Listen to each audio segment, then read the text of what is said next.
Haggard has said that I like to play country music and I like to be in a band, but I don't care about the fame. Well, Merle didn't have much choice because when you're as good as he is, fame just sort of sneaks up on you. Willie Nelson built his legacy on honesty, loyalty, and respect. He wore the braids, preached peace, and carried himself like nothing could shake him. But there was always one line he never allowed to be crossed. One moment, one careless remark was enough to turn decades of brotherhood into permanent distance. This isn't about public feuds or loud confrontations. It's about how Willie handled betrayal when no one was watching. Stay with this story, because the turning point you're about to hear wasn't explosive or public, but it changed everything forever. Merle Haggard, when brotherhood turned into silence.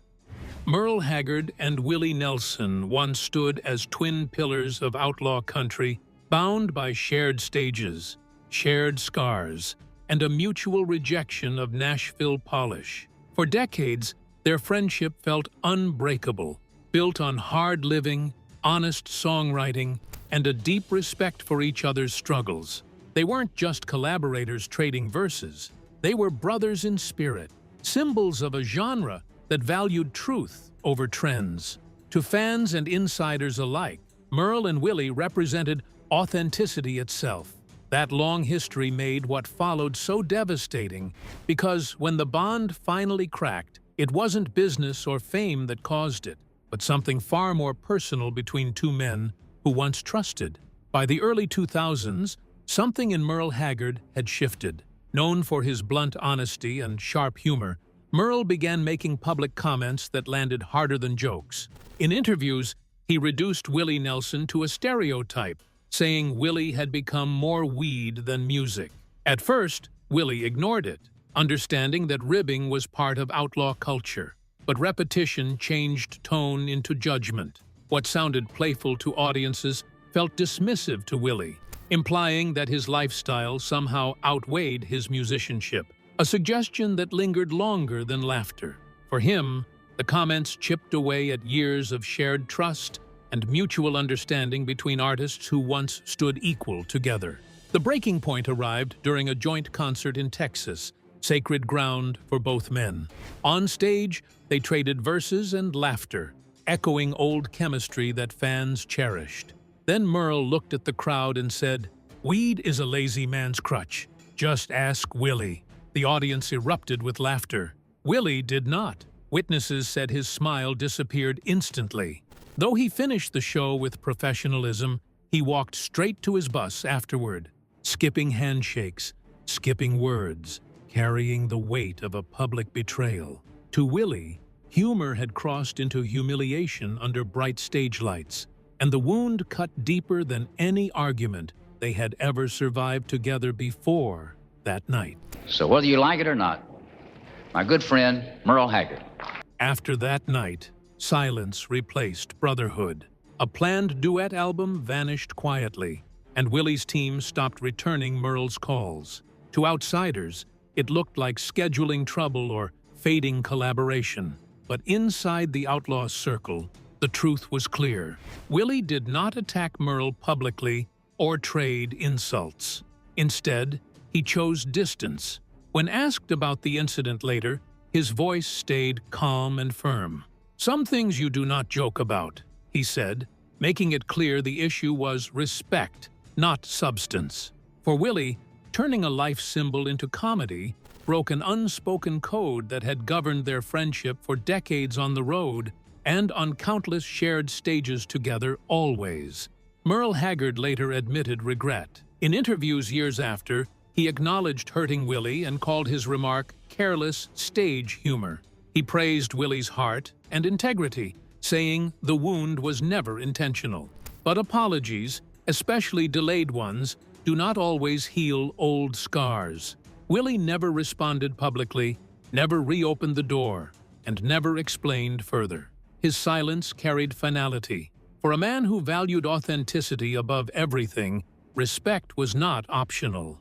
Once it was broken, even decades of shared history could not restore what was lost. The friendship ended not with anger, but with irreversible, quiet understanding between two legends who once trusted completely without question for years together before. When Merle Haggard died in 2016, Willie Nelson's tribute was brief and telling. He called Merle one of the greats. Missing were the words, "My friend." That absence spoke louder than praise. It marked the quiet end of a brotherhood that once defined outlaw country. Their story remains a warning etched into music history. Talent builds legends, but respect sustains them. Between Willie and Merle, the songs lived on, but the bond did not, leaving behind a silence no final duet could ever repair for fans who believed their partnership would last forever as a symbol of unity and truth within the raw heart of country music itself alone. One feud faded into silence and respect, yet another waited just around the corner, this time not about friendship lost, but about what happens when country music's soul collides head-on with superstardom and spectacle. Garth Brooks, Arena Glory versus the Front Porch Code. To the public, Garth Brooks was the man who saved country music, but to Willie Nelson, he represented something far more troubling. Their divide was never personal at first. It was philosophical. Willie came from dusty roadhouses, front porches, and songs carved from survival, while Garth rose through arena lights, fireworks, and spectacle.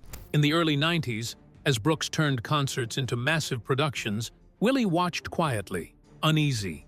He believed country music carried struggle in its bones, not smoke machines. To Willie, authenticity could not be rehearsed. It had to be lived, worn, and earned over time. That belief defined every judgment he would later make about Brooks himself alone. The tension surfaced publicly in the early 2000s, but it had been simmering for years. Willie famously remarked to a bandmate after watching Garth perform Friends in low places like a Vegas act, saying, "You cannot sell struggle if you never lived it." Those words stayed quiet until the 2004 Country Music Hall of Fame ceremony. On stage, Brooks praised Willie as the conscience of country music. Backstage, Willie leaned close and said, "Next time, sing it like you mean it," a sentence that traveled fast through Nashville. It was not loud, but it cut deeper than any shouted insult ever could. Among industry insiders, musicians, writers, producers, listening closely. After that moment, Willie drew a quiet line. He refused duets, photographs, or joint appearances with Garth Brooks, signaling disapproval without spectacle. To Willie, wearing a cowboy hat meant nothing if the life beneath it was borrowed. He later told Texas Monthly there was a difference between wearing a hat and earning it, a remark no one struggled to decode. Garth tried to smooth things over publicly, calling Willie the real deal. Still, the distance remained, stretching across years of separate tours and avoided encounters. The outlaw and the arena king stood divided by opposing visions of truth within country music history, culture, legacy, memory, and meaning itself alone still. Time softened the edges, but never erased the difference. We always go find the people that we've kind of all been together the whole time. So when you think about it, I mean, there's a few people I'm staring at right now that we've been together for over 30 years. For years, the two artists existed in parallel worlds, each successful, each stubborn. Then, unexpectedly, a thaw came. In 2020, Willie publicly congratulated Garth Brooks on his Kennedy Center honor. His words were gentle but pointed, telling him to keep singing and not forget the front porch. It was not forgiveness, but acknowledgement. The moment signaled the Cold War was cooling, even if friendship remained out of reach for both men. Years later, Brooks performed Always on My Mind at Willie's 90th birthday tribute. He tipped his hat while Willie smiled, offering respect without reunion, cameras rolling, hands still unshaken, apart. Today, their relationship rests in quiet balance. They are not friends, but they are no longer enemies. Willie has made peace without surrendering his standards. As he once said, some of it is real and some of it is pretend, and he can still tell the difference. That sentence defines how he views Garth Brooks. Brooks, for his part, sings a little louder, still commanding arenas, still beloved. The feud never exploded. It simply cooled into mutual recognition shaped by age, legacy, and distance. It remains a story of pride, authenticity, restraint, and competing visions of country music told quietly through glances, absences, history, memory, respect, and restraint, still lingering. Garth Brooks symbolizes the question Willie Nelson has wrestled with for decades.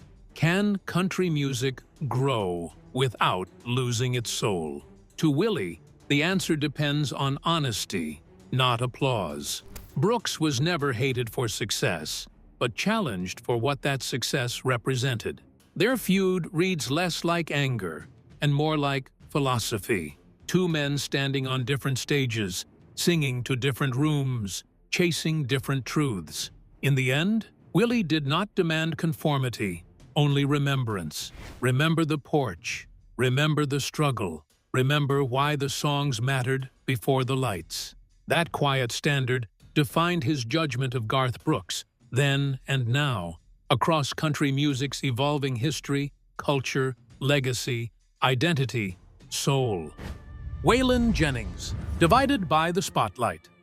Waylon Jennings and Willie Nelson were once welded together by sound and defiance, architects of the outlaw movement who rejected Nashville Polish for bruised honesty. They sang of whiskey, pain, and freedom, and audiences believed them because they lived it. For years, they moved like brothers, sharing stages, studios, and the burden of being symbols. But behind the myth, envy and pride simmered. Magazine covers read Willie and Waylon, rarely reversed, a small imbalance that gnawed at Waylon. What looked like camaraderie masked competition, and the spotlight, uneven and unforgiving, slowly bent a friendship built on equality. Time quietly tightened the strain until silence felt inevitable to everyone watching closely. By the late 70s, Waylon was burning fast and volatile, fueled by substances, pills, and endless nights. Fame magnified insecurity, and Willie's calm popularity irritated him. He once muttered after an Austin show that he was tired of playing second fiddle to a man who could not tune his guitar. Crews laughed, thinking it a joke. Willie heard a warning. Calls went unanswered. Jabs turned sarcastic. Sessions grew cold. During a 1978 recording, Waylon slammed the console, accusing Willie of being too stoned to play straight. Willie replied softly that Waylon was too angry to sing true. The room froze, and trust fractured in real time for everyone present there. Appearances continued, masking damage. They toured, smiled, and posed, but strain showed. In 1981, promoting their duet album WWI, Waylon joked Willie was a hippie in cowboy boots who forgot where he came from. Reporters laughed. Willie did not. He stood, walked off the set, and ended contact. Later, Willie spoke generally about losing friends to fame, never naming Waylon, yet the meaning was clear. Freedom, he said, meant doing what was right even when it hurt. The brotherhood survived in myth only, not in calls, trust, or shared rooms. Years of shared history collapsed quietly, leaving echoes and unanswered regrets that followed them everywhere long after cameras stopped rolling. And after my show, I went back to the hotel and he called me and we got together across the street at the coffee shop. Waylon's bitterness lingered. In the mid-90s, he told a friend Willie had gone soft, singing to suits instead of sinners. The remark carried envy and heartbreak together. When Waylon Jennings died in 2002, many expected Willie to appear, guitar in hand, to say goodbye. He did not. He stayed home in Texas. No public eulogy followed, no song, no speech. Instead, Willie sent wildflowers and a handwritten note reading, "See you on the road somewhere." Those words held apology, grief, and restraint, compressed into quiet poetry. Friends understood the absence was pain, not indifference, hardened by years that neither man could safely reopen without losing what remained of dignity. Years later, Willie spoke rarely of Waylon, and when he did, his voice softened. He called him the best damn friend he ever fought with, a sentence balancing love and loss. The feud was never loud. It was a slow fracture born of ego, addiction, and uneven light. They kept the outlaw banner flying while the poles cracked beneath them. What ended them was not one insult, but accumulated slights, and one final truth spoken without mercy. Silence became Willie's boundary. A refusal to reopen wounds fame had widened beyond repair, despite memories that still carried warmth and songs that once bound them tightly together against the world for years. Waylon Jennings remains inseparable from Willie Nelson in history, even in rupture. Their story charts the cost of fame on brotherhood and the peril of careless words. Willie believed freedom demanded responsibility, even when it hurt. Waylon believed honesty meant saying what burned inside. Between those beliefs, a chasm opened.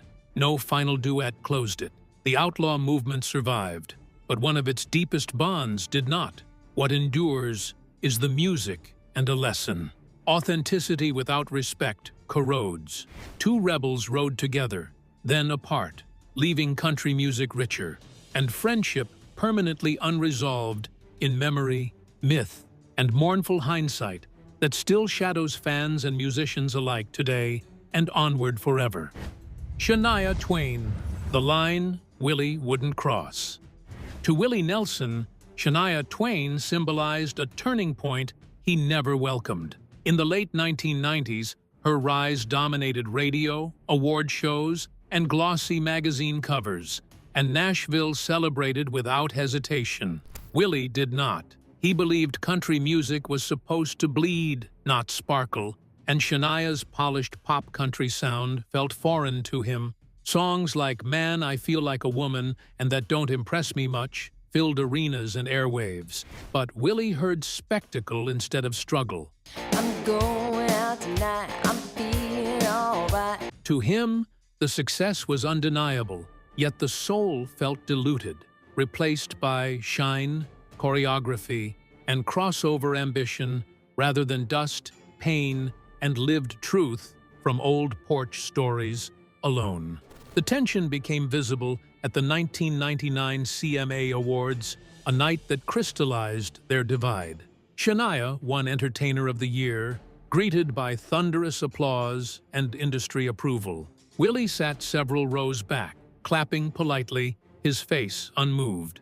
Backstage, the restraint vanished. He muttered that she might be an entertainer, but that was not country, a remark that traveled quickly through quiet hallways. When Shania approached him to shake hands, Willie nodded once and walked past her, choosing silence over confrontation, judgment over argument, and principle over pleasantries. The moment hardened opinions on both sides for years afterward.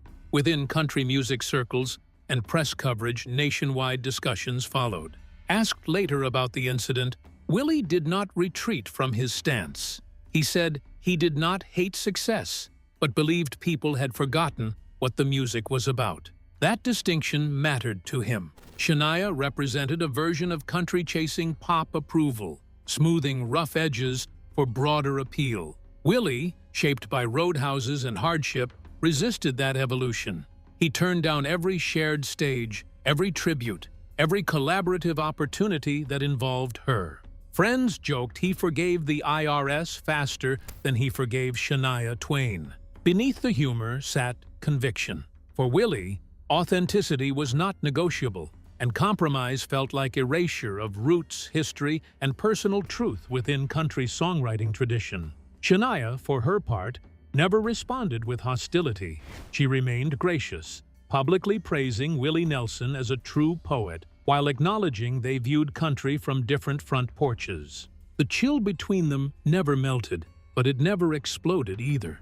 Time passed, trends shifted, and new generations followed Shania's path into crossover stardom. Willie stayed rooted, declining invitations, and avoiding proximity. Their disagreement was never personal conversation, but symbolic distance. It reflected a larger debate within the genre itself: tradition versus transformation, grit versus gloss. Shania became emblematic of change Willie did not embrace, even as he respected her discipline and success and enduring influence on popular country culture worldwide audiences. In Willie's world, music carried memory and moral weight. He liked a little dust on his songs, scars left visible, voices cracked by experience. Shania's music, immaculately produced and globally appealing, lacked that residue for him. Yet he never attacked her character, only her direction.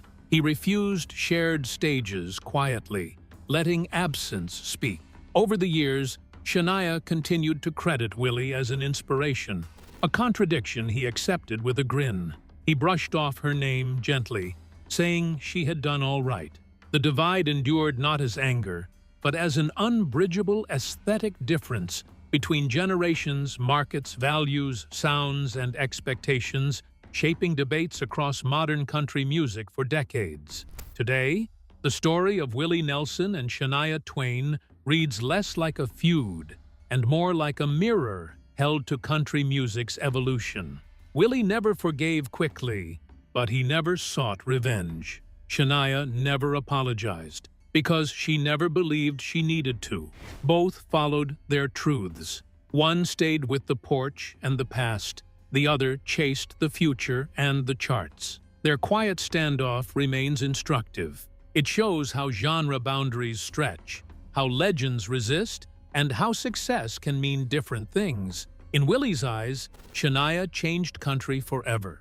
In hers, she simply expanded it while honoring audience, tastes, ambition, and cultural shifts that define popular music eras. The clash over Polish and pop was only the beginning, because the next divide wasn't about sound or style at all.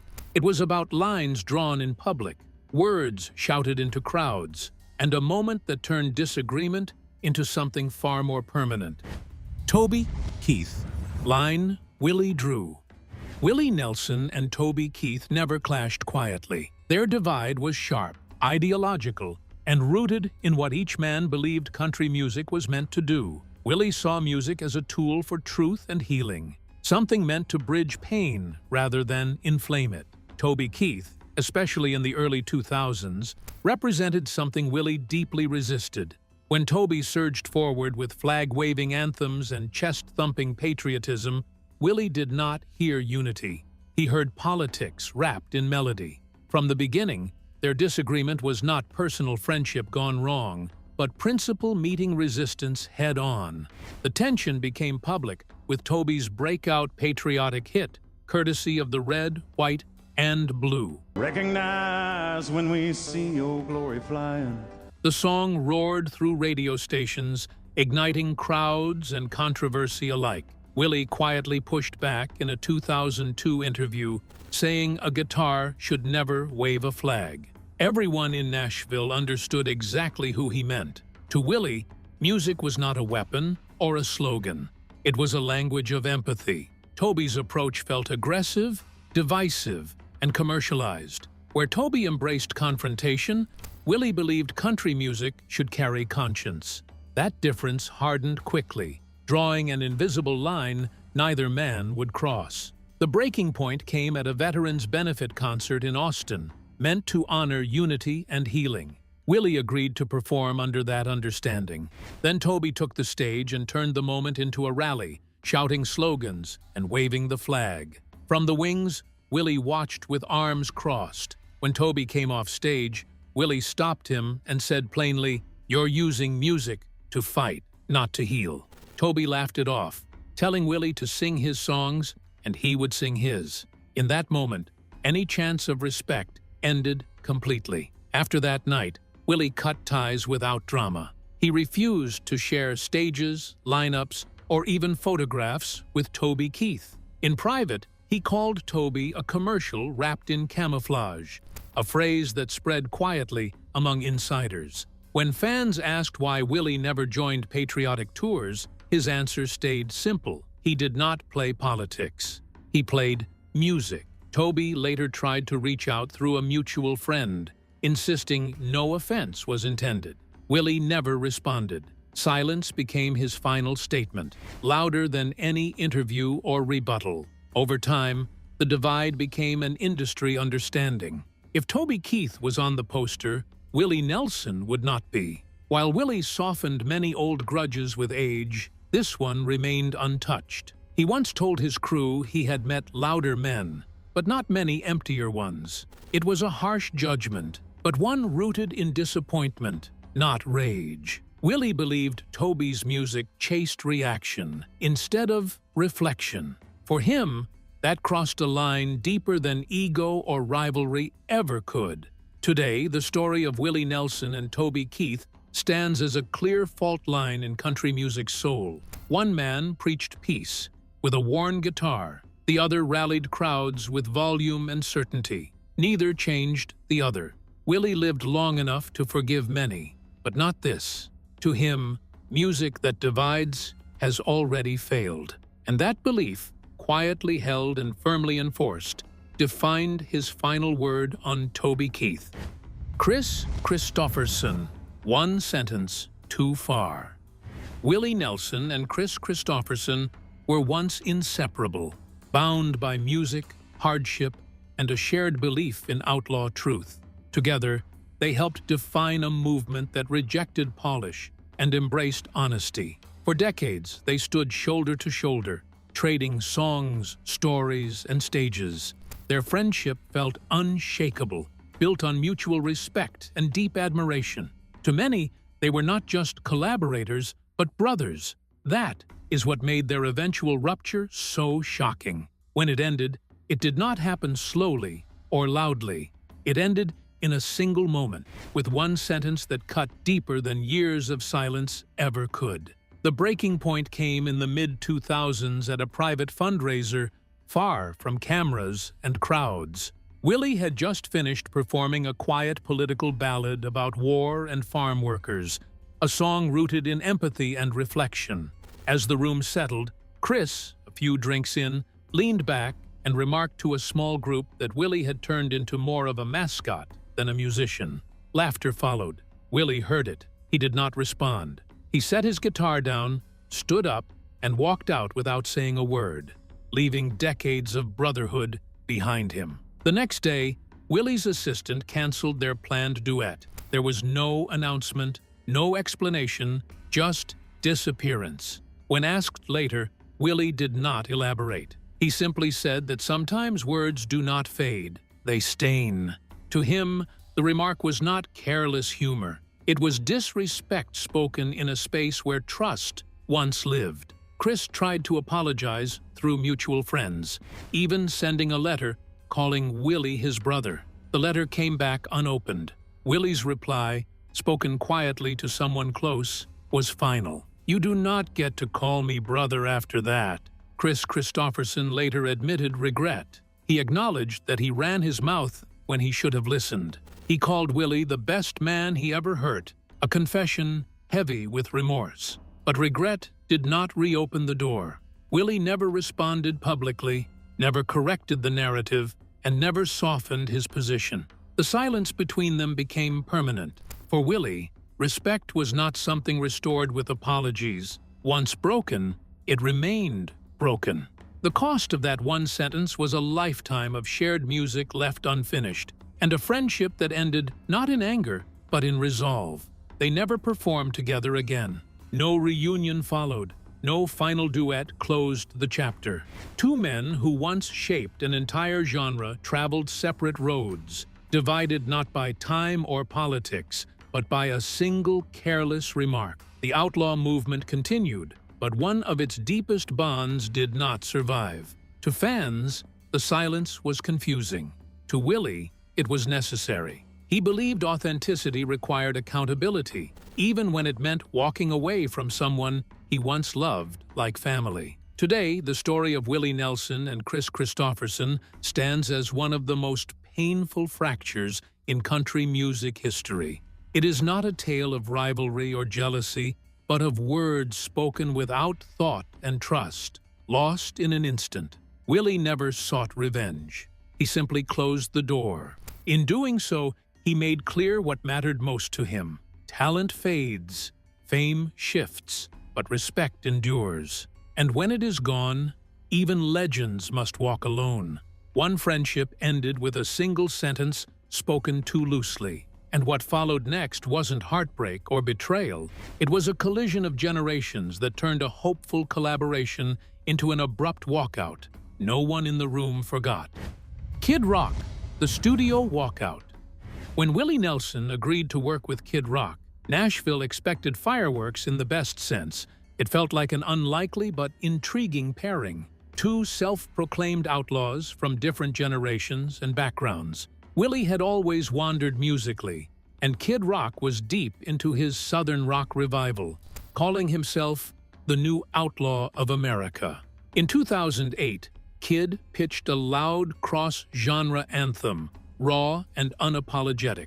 Willie agreed with a shrug, joking he had played with stranger cats. But curiosity quickly turned into discomfort once the studio doors closed. From the moment Kid Rock arrived at the Nashville studio, the mood shifted. He showed up late, beer in hand, blasting his own tracks through the monitors before anyone else had settled in. Session players sensed tension immediately. Kid wanted volume, distortion, and chaos. Willie wanted space, balance, and breathing room. As guitars grew louder, Willie's vocals were swallowed.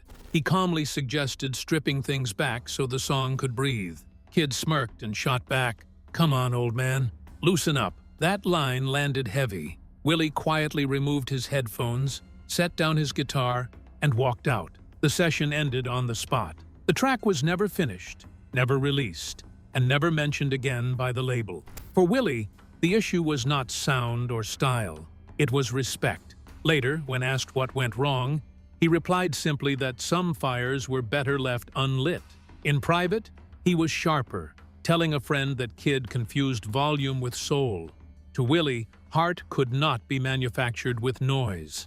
Music needed honesty, restraint, and humility, qualities he felt were missing that day inside the studio walls. Kid Rock did not back down. Months later, he dismissed the fallout in interviews, saying Willie was a legend, but he was not interested in singing lullabies. He wanted music that kicked down doors. Insiders say Willie read the quote once, smiled thinly, and said he would learn or he would not. No response followed. No counterattack came. Willie simply closed the door.